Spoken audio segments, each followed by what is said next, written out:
ধারাবাহিকের শুরুতে আমরা দেখতে পাই রান্নাঘরে ঝাঁপি পরোটা নিয়ে দাঁড়িয়েছিল। সেখানে কাঁসাই চূর্ণি এসে বলে, দাদাভাই তোকে বকলো নাকি রে, এভাবে মুখ থুবড়ে দাঁড়িয়ে আছিস কেন? তখন ঝাঁপি পরোটা দেখিয়ে বলে, এইটার খানা পরোটা, এক পৃথিবী ভালোবাসা আমার হাতে ধরিয়ে দিয়ে চলে গেল। আমি অনেক খাবার খেয়েছি, কিন্তু এই খাবারের মতো কোনো খাবার কখনো খাইনি। সারাদিন কষ্ট করে কাজ করার পরে তোদের দাদাভাইকে যেভাবে পাশে পাবো, খাবারটা ভাগ করে খাবো, সেটা কখনো ভাবিনি। ঝাঁপির কথা শুনে চূর্ণি বলে, দাদাভাই শুধু মুখে শক্ত হয় আর বলে তোকে ভালোবাসে না, এদিকে দলে দলে সব কিছুই হয়।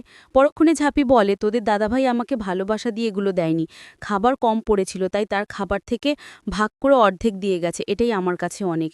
পরবর্তীতে কাঁসায় প্লেট চামচ নিয়ে জোরে জোরে ঢোল বাজানোর মতো নামাজ করে আর বলে, তোর খুশিতে আজ আমরাও অনেক খুশি। অন্যদিকে আমরা দেখতে পাই অজন্তা ইনকাকে ফোন করে বলে, ঝাঁপিকে কিছুতেই আটকানো যাচ্ছে না, ও বাড়ির সবাইকে হাতের মুঠোয় করে নিয়েছে। তুমি বাড়ি থেকে যাওয়ার পরে সবাইকে ঝাঁপি হাত করে নিয়েছে, আর আমার বাবানটাও হয়েছে তেমন। তবে দীপ এখনও ওর দিকে ঢলে যায়নি, কিন্তু এভাবে চলতে থাকলে কদিন আর সময় লাগবে ঝাঁপির কথায় গলতে। তখন ইনকা বলে, ঝাঁপির খুব বার বেড়েছে, আমি ওর ডানা কেটে দিব, ওর উড়ে বেড়ানো আমি বের করছি। পরক্ষণে অজন্তা বলে, তুমি কিছু একটা করো ইনকা। ঠিক তখনই ঝাঁপি এসে বলে, বাবান জেঠি তুমি তো ভালো হয়ে গেছো, তুমি হাত দিয়ে দেখছি কথাও পড়েছো। আবার আমি কোথায় ভাবলাম তোমার হাতে যন্ত্রণা করছি, গিয়ে মলমটা লাগিয়ে আসি, কিন্তু এসে দেখি তুমি তো কথা বলছো। এটা বলে ঝাঁপি চলে যায় আর পিছন ঘুরে বলে, তুমি হয়তো ইনকাদির সাথে কথা বলছো, তবে ইনকাদিকে বলে দিও তোমার বাবা না আমার সাথে শুধু রান্না করেনি, তার খাবার অর্ধেক করে ভাগ করেও খেয়েছে। এটা বলে ঝাঁপি হাসতে হাসতে থাকি ঘর থেকে বেরিয়ে যায়। তখন অজন্তা ইনকাছে বলে, তুমি দেখলে ঝাঁপি কি বলে গেল, কিছু একটা করো ইনকা। পরবর্তীতে ইনকা বলে, তুমি এত চিন্তা করো না আন্টি, আমি দেখছি কি করা যায়। এটা বলে ফোনটা রেখে দেয়। পরের সিনে ইনকা রনিত ফোন করে বলে, ঝাঁপি যাদের দিয়ে ডিস্ট্রিবিউট করায় নিশ্চয়ই তাদের থেকে অন্য কেউ তোলা তোলে, কিন্তু কারা ওনাদের থেকে তোলা তোলে সেটা আমাকে বল, ঝাঁপির বার আমি এবার বের করছি। অপরদিকে আমরা দেখতে পাই ভগবান, জেঠু এবং রাস্তার সব ভিখিরিরা সরকার বাড়িতে আসে এবং ঝাঁপি সবার হাতে কল্পনার আচার, বড়ি, পাঁপড় তুলে দেয় আর বলে, আমি তোমাদের কথা দিয়েছিলাম কাউকে খালি হাতে ফেরাবো না, আমি কিন্তু আমার কথা রেখেছি।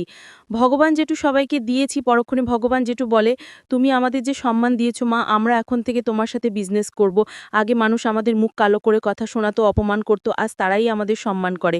ভগবান জেঠু এটাও বলে যে তুমি আমাদের সব ভিখিরিদের যে সম্মান দিয়েছে সবাই তোমার কাছে আমরা কৃতজ্ঞ। আর কিছু না বলেই ভগবান জেঠু এবং বাকি সবাই চলে যায়। তখন কল্পনা ঝাঁপিকে বলে, 200 বোতল চলে গেল? কল্পনা কথা শুনে ঝাঁপি বলে, কাকে বলে, এখন শুধু 200 বোতল গেছে, তারপর যখন আমাদের ডিস্ট্রিবিউট বাড়বে তখন আরও 2000 থেকে 20,000 অবধি বোতল বানাতে হবে, তখন আমাদের অনেক পরিশ্রম করতে হবে। তোমার এই কল্পনা আচার বড়ি শুধু বর্ধমানে গায়, পুরো বাংলাতে আমি ছড়িয়ে দিতে চাই।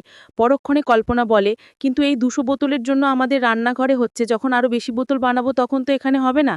পরবর্তীতে ঝাঁপি বলে, তখন আমাদের অন্য জায়গা নিতে হবে, সেখানে মানুষও রাখতে হবে, তাহলে এত কাজ আমরা সামলে উঠতে পারবো না। তখন কল্পনা বলে, আমি কখনো ভাবতে পারিনি রান্নাঘরের বাইরে গিয়ে কিছু করতে পারবো, সবসময় তো রান্নাঘরের হেসেল সামাল দিয়েছি, সবার একটু হাসির জন্য কত কিছু না করেছি, কিন্তু তুই আবার হাসির জন্য অনেক কিছু করলি রে ঝাঁপি। পরবর্তীতে ঝাঁপি বলে, আমরা এভাবে অনেক দূর পৌঁছে যাব। তাকে বলে, তুমি দেখে নিও, আমাদের স্বপ্নে এভাবে পূরণ করব। পরের সিনে আমরা রাতে দেখতে পাই রাস্তায় ভগবান, জেঠু এবং বাকি সবাই বলাবলি করছিল, ঝাঁপি মা আমাদের যে সম্মান দিয়েছে, আমরা এখন থেকে ভিক্ষি করা বাদ দিয়ে ঝাঁপি মায়ের সাথে বিজনেস করব, ঝাঁপি মাই যেটা করবে আমরাও সেটাই করব। ঠিক তখনই কালু এসে বলে, তোরা এই 2 হপ্তা কেন সাদা দেশনি, এই 2 হপ্তা 6 জনের 600 টাকা হয়, তাড়াতাড়ি টাকাটা দিয়ে দে। পরক্ষণে ভগবান জেঠু বলে, আমরা এখন থেকে আর ভিক্ষি করব না, এখন থেকে আমরা কষ্ট করে রোজগার করে খাবো, তাই তোমাদের কোনো চাঁদা দিতে পারবো না।